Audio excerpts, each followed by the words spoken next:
Olá, graça e paz. Estamos aqui para continuar o estudo do livro do Luciano Subirá, De Todo o Coração, Vivendo a Plenitude do Amor ao Senhor.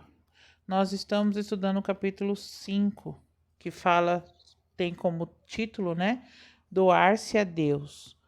Uma vida fácil, que a si mesmo não se negue, nunca será poderosa. Produzir frutos exige suportar cruzes. Hudson Taylor, frase, hein? E nós estamos no subtema acelerar ou retardar a entrega. Nós já começamos, falando sobre tomar a nossa cruz, seguir ao Senhor, o que é ser discípulo, o que o Senhor nos faz pensar aí sobre o que é ser discípulo, o que é de fato entregar a vida por Jesus. Isso é muito interessante, né? Nós temos aqui a frase de John Blatchard, que ele declarou o seguinte: morrer para o nosso conforto, nossas ambições e nossos planos faz parte da própria essência do cristianismo. Então, morrer para mim mesmo, morte para as minhas vontades, dizer não ao que eu desejo. E François Fenelon, acho que é assim, não há outra forma de viver esta vida cristã a não ser mediante uma contínua morte para o meu próprio eu. Então nós precisamos pensar nisso e vamos aqui seguir em frente com essa introdução. Pai eterno, Deus amado, nós queremos, ó Deus, ouvir a tua voz e continuar, Pai, entregando, ó Deus, nosso coração diante de ti.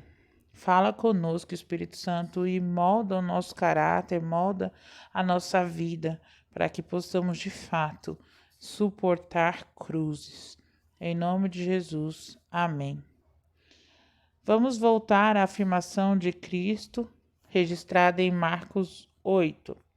Pois quem quiser salvar a sua vida, a perderá.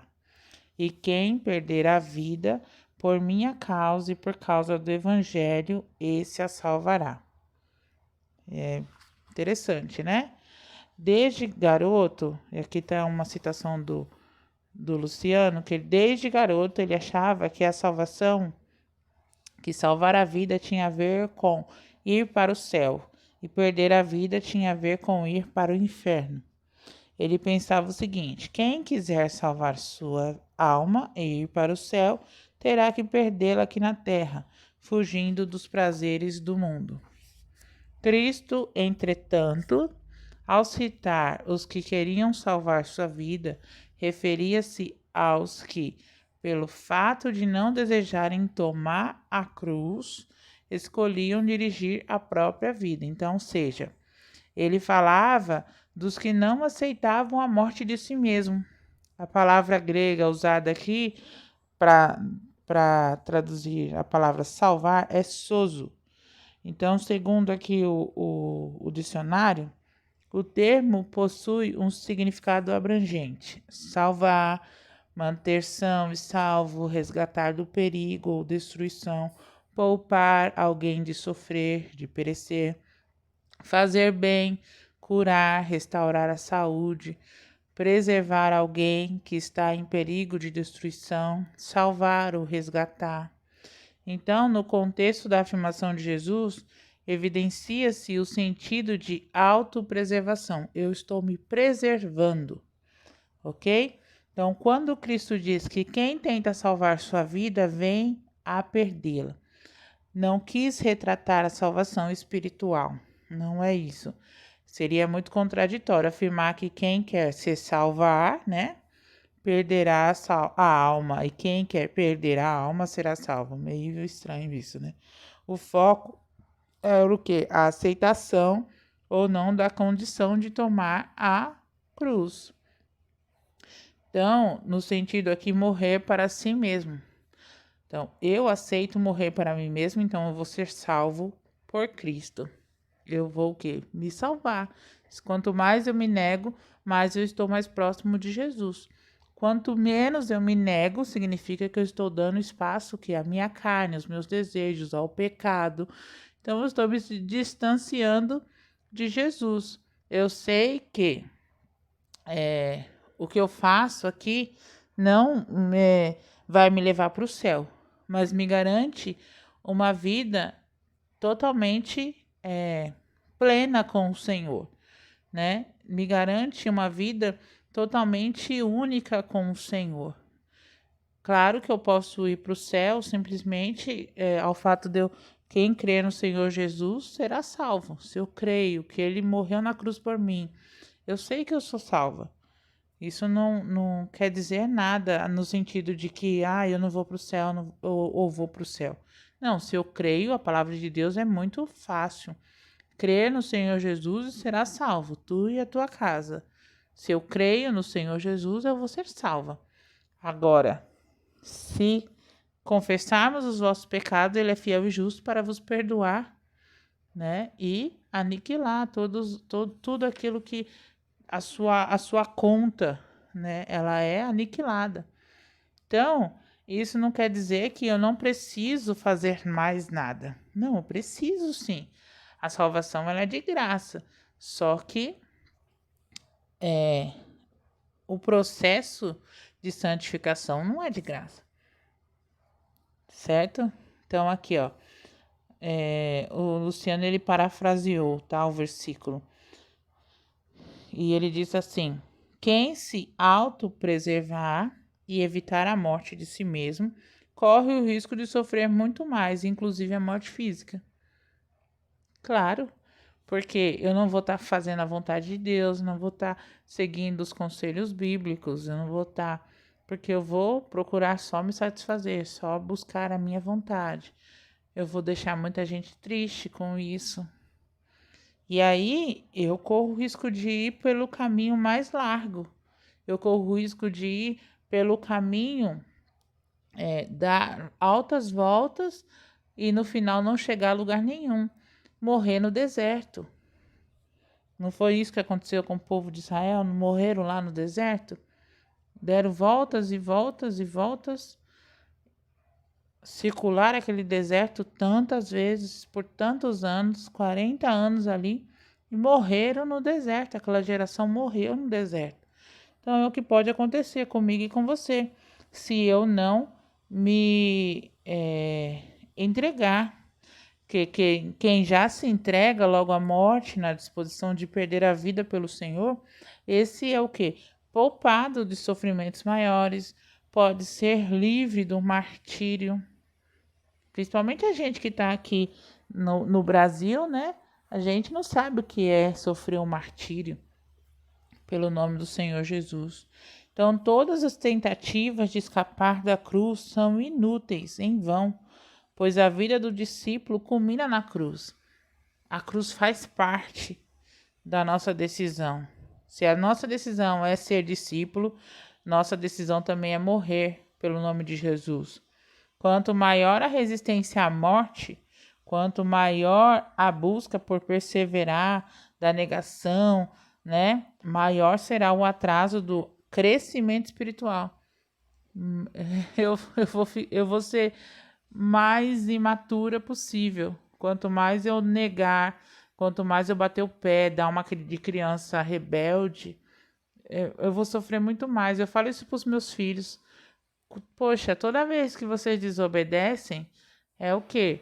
Vocês estão se distanciando, né, da palavra, vocês têm uma consequência, e essa consequência, muitas vezes, é triste ver essa consequência, ter que aplicar essa consequência.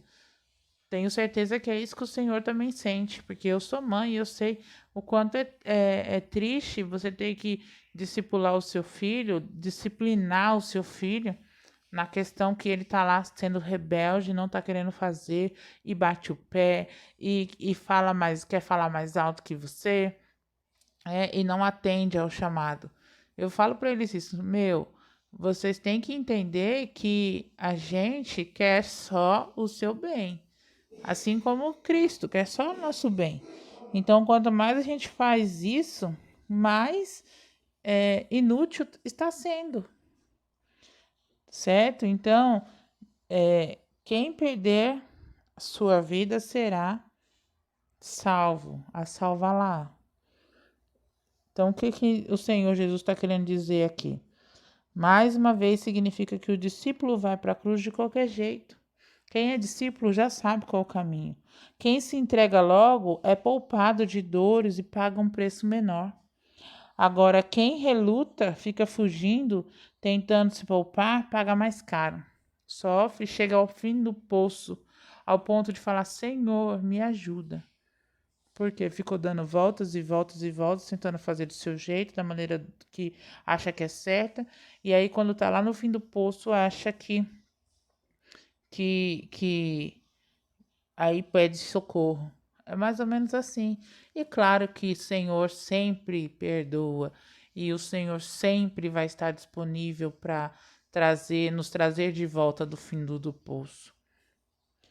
Creio que essa diferença pode ser vista em outro versículo aqui, Lucas 20, 18. Todo o que cair sobre esta pedra ficará em pedaços, e aquele sobre quem ela cair ficará reduzida a pó. Então, o pastor Jack, acho que é Schisler, tá? Ele diz aqui um contexto. A pedra no contexto do versículo é Jesus.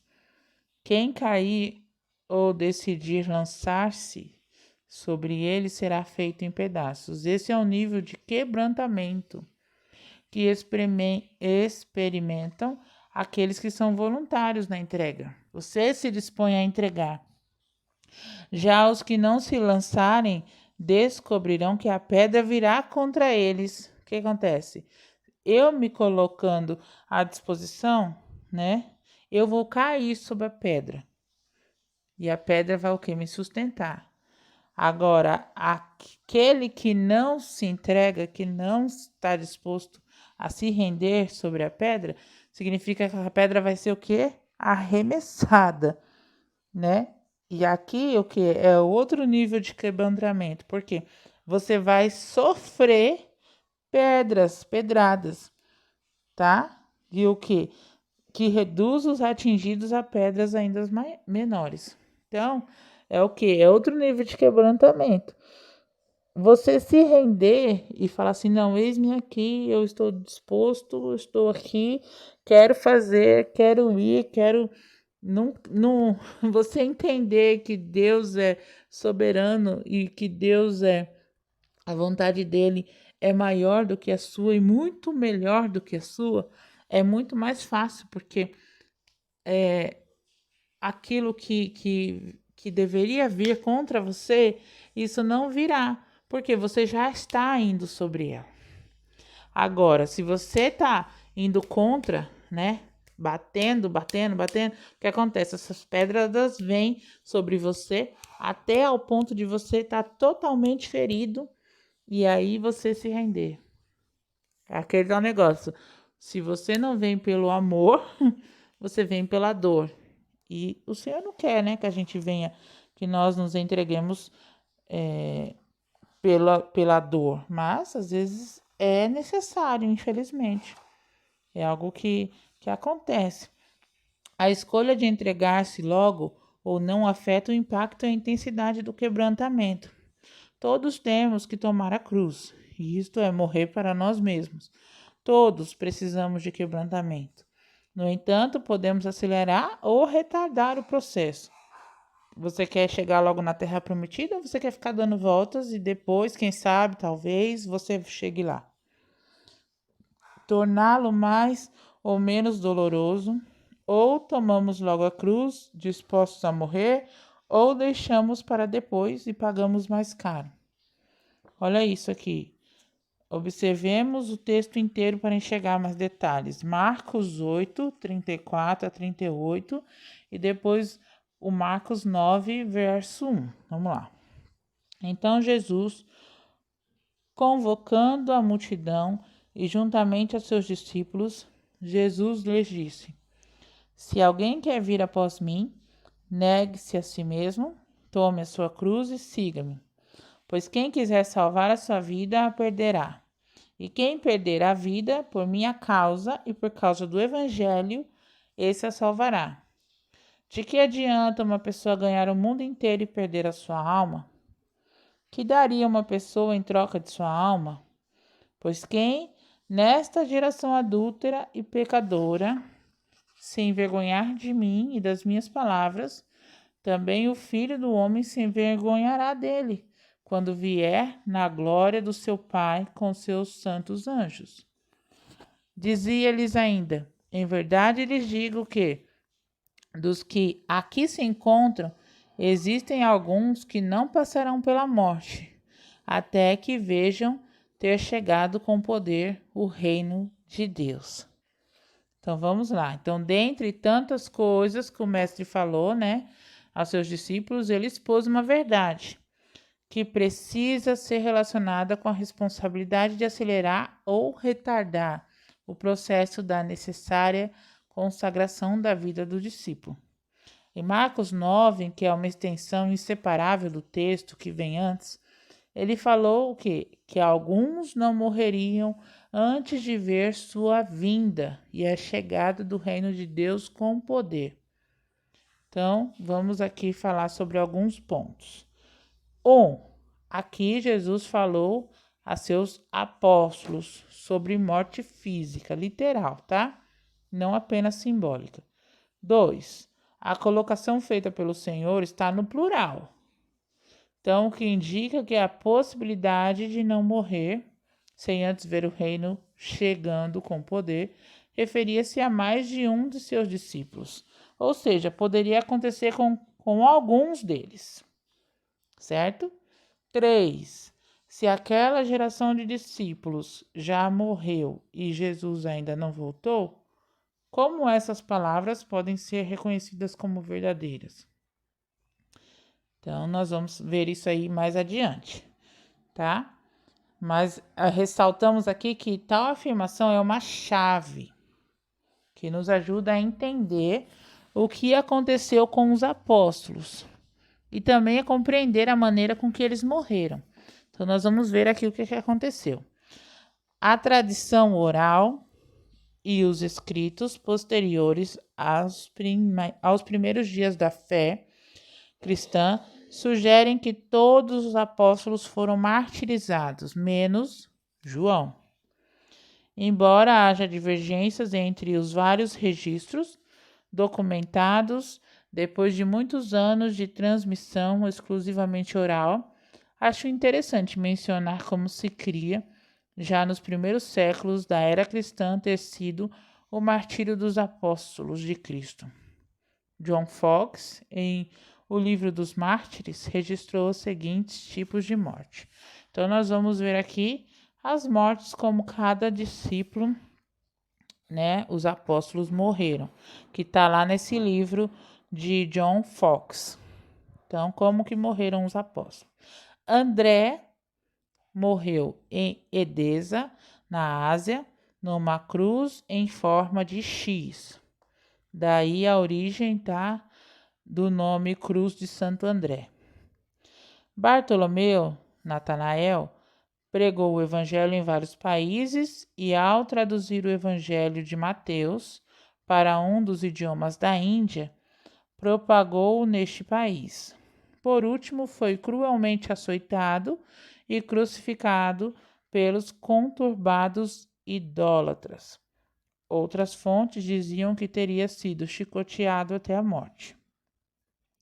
Filipe trabalhou diligentemente na Ásia Superior e sofreu um martírio em Heliópolis, na Frígia. Foi açoitado, lançado no cárcere e depois crucificado em 54 d.C. João, conta-se que foi jogado num caldeirão de óleo fervente, de onde escapou milagrosamente sem dano algum. Dominiciano exilou-o na ilha de Patmos, onde escreveu o livro de Apocalipse. Judas Tadeu foi crucificado em Edesa em 72 d.C. Mateus foi assassinado por uma alabarda na Etiópia em 60 d.C.